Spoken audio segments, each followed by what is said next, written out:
the big moment in Scandal where attempted to assassinate the president. You read the script, you literally, out loud. It was early on in our second season. The show was getting more popular, but we weren't like big at that point in time. Still didn't know if we were going to do more than 13 episodes. Tony was still not supposed to be in every episode at that point.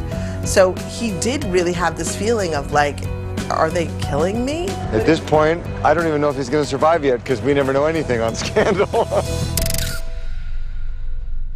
I always knew I wanted to do an assassination episode.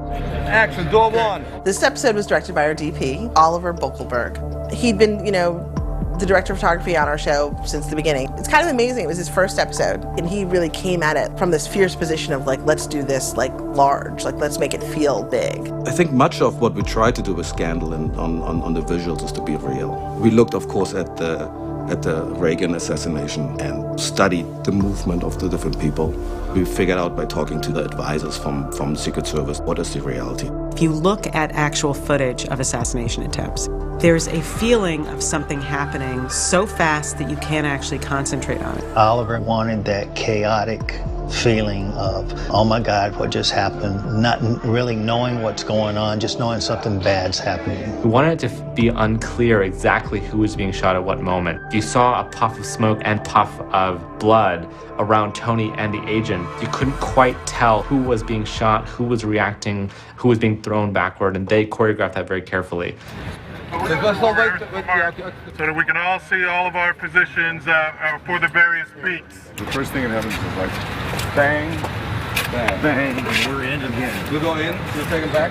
For rehearsal, I dissected into each person's reality and just talked to each person about what they need to be doing or what they think they would be doing. And once you have everybody do their bit, it sort of starts seeming chaotic, right? Even though every little piece is choreographed. Mr. President, hey. Bang! Bang! Bang!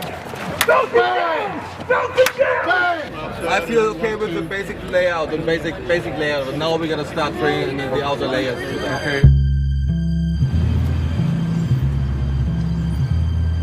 We have 120 extras, we have a qualified SWAT team, we have about 10 stunt people here. We'll see how long we stay here tonight.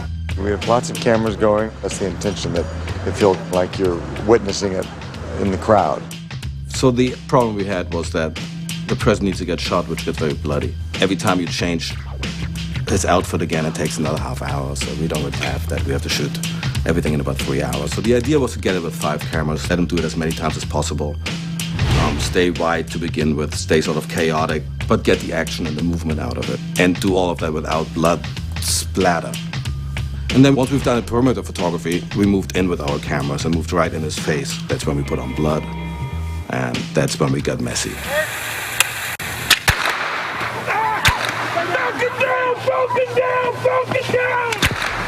We just did a take with squibs, and it was terrifying to be so close to him and see the blood squirting. Once the script goes off, everybody gets a little scared. It just adds reality to it, and it helps make it real.